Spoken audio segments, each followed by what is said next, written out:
Welcome to my LGBT lesbian channel. The series Checkmate, Stripper and Dance for Me are voiced for you in full history. Thank you for your comments, reactions and subscription to my channel. Have a nice day everyone. Camila Cabello's point of view. One more drink please? I asked the bartender who smiled gallantly. You'll get drunk this way. Dinah laughed. I don't care, I'm very stressed. Forget about it, Mila. Dinah mumbled while swaying her body from one side to the other to the sound of the jazz band that was playing in the background. The environment was crowded and very excited. We were at the bar, sitting on the high stools that were stuck there. Christopher had gone out to watch a football game with his unbearable friends, and I promptly called Dinah to drink in Skyro. It was one of my favorite places in Manhattan. Whenever I could, I was there. I'm doing that, dear, I said, raising the glass to Dinah, who smiled. We can go to a nightclub after here. No, I don't want to get home so late. Worried about the husband? She asked with her eyes fixed on me. I'm just avoiding stress. I honestly don't know why you put up with Christopher.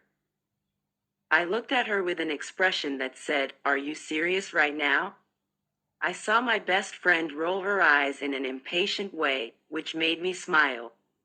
Dinah's dislike towards Christopher was simply comical. The tall young man who prepared the drink approached me, placing the clean glass on the counter, to then pour the yellowish liquid inside it.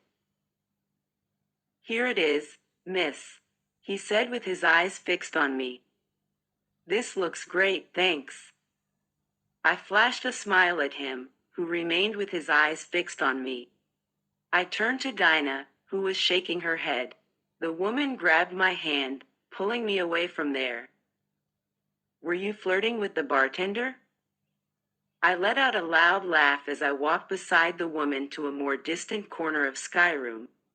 I felt a bit altered, my senses were starting to get somewhat uncontrolled. I was. And you admit it? Jesus Christ, it was just for fun. You think I'm going to get involved with a bartender who only wants sex? I thought you liked sex. Dinah spoke, staring at me. And I love it, but there's only one person who's on my wish list right now. We stopped near the glass wall that separated the indoor and the outdoor of the roof. Right in front of the door that gave access to the uncovered part of the place. I leaned against the massive glass wall as I took a sip of the drink made with orange juice and vodka.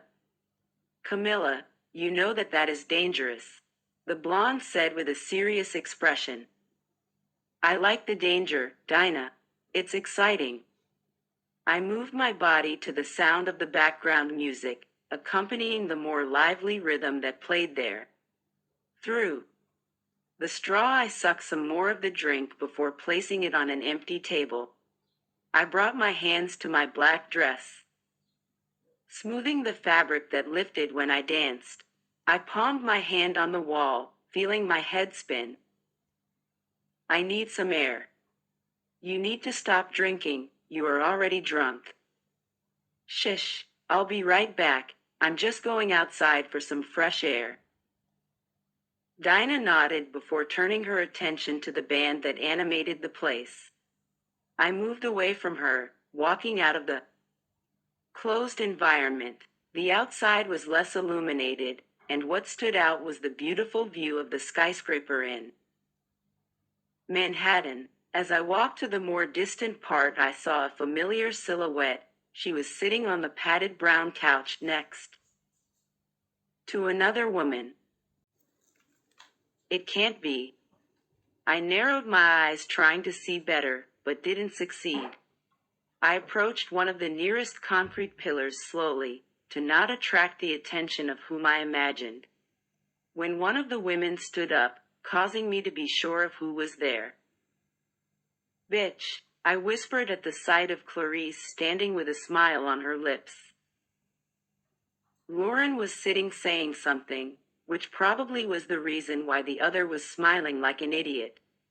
I rolled my eyes at the pathetic scene until noticing the blonde walking away.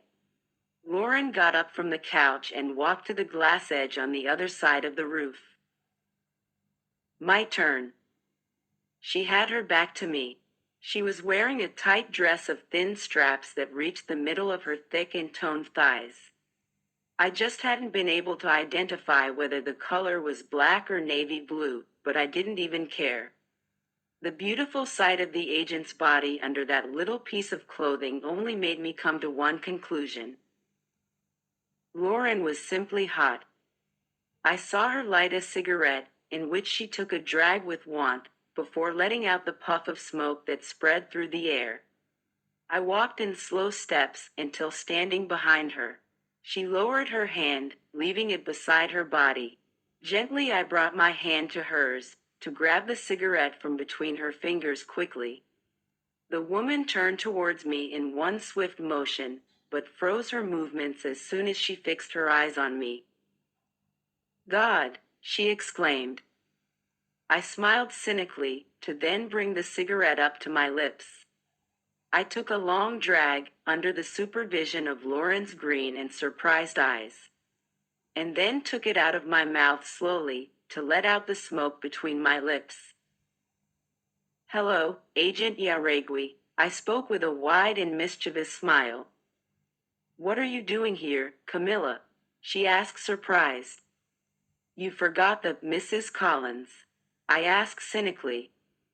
Lauren looked both ways and then stared at me intensely. In her eyes reflected the glow of the surrounding building's illuminations. They were obscure and mysterious. We were practically alone in that more distant area of Skyro. "No, I'm sorry." "It's okay, don't worry about it," -1 said, bringing the cigarette up to my lips again. I leaned on the glass edge, looking at all that view around us. The building where we were gave us the view to the Midtown and to the Empire State, which remained grandiose and illuminated. "What are you doing here?" "I'm the one who should be asking you that. Actually, I saw very well what you are doing here." Lauren swallowed hard and nodded. "Are you really interested in that woman?" "I don't have the obligation to answer that question, Mrs. Collins." I smirked and took one last drag on the cigarette before throwing it away. "You know that you can have better things, right?" "I can?" I took just one step forward, stopping a few centimeters from Lauren's body, who froze. The woman's eyes were fixed on my lips, which I made absolute question to moisten with the tip of my tongue. Her pair of emeralds, or rather, her eyes, stared at me intensely. I felt my body heat up, and that damn urge to kiss her. "You should," I whispered. I felt Lauren's hands rest on my waist in a delicious grip. My chest swelled in a strong and surprised breath. I bit my lower lip, making the woman shake her head in a lame attempt to control herself. I made sure that our bodies were touching, so that she felt even more desire to fulfill what I wanted so badly. Lauren squeezed harder, this time, pulling me towards her. "Kiss me, Lauren." In a quick act she backed away, and before I could complain, Lauren pulled me by the hand, dragging me to a more hidden part of the place. I felt my back collide against the concrete wall with certain force, to then the woman's body unite mine in a breathtaking grip. I sighed heavily when I felt Lauren's possessive hands distribute themselves on my body, one on my neck and the other on my waist. I flashed a cynical smile, and she promptly reciprocated it. I closed my eyes, almost letting out a moan when I felt Lauren's hot and soft tongue come into contact with my neck. I had my body pinned with hers as her lips and her tongue slid on my skin. "Bitch," I murmured when she sucked hard. I was absolutely sure that that would leave a mark, but in that instant nothing mattered. Lauren's possessive hand descended slowly from my waist to my ass, where she smoothed slowly before squeezing hard. I moaned, unable to contain myself. She smiled against my skin, as devilish grin as mine, to then kiss my neck again, sliding her soft lips around the area. I brought one of my hands to her hair, letting my fingers get lost between her dark locks. Son of a bitch, I murmured in a dragged moan. Lauren smiled and slid her tongue along my jawline to my lips, which she quickly licked. As soon as she pulled her mouth away from my skin, I opened my eyes staring at her. She had a mischievous smile.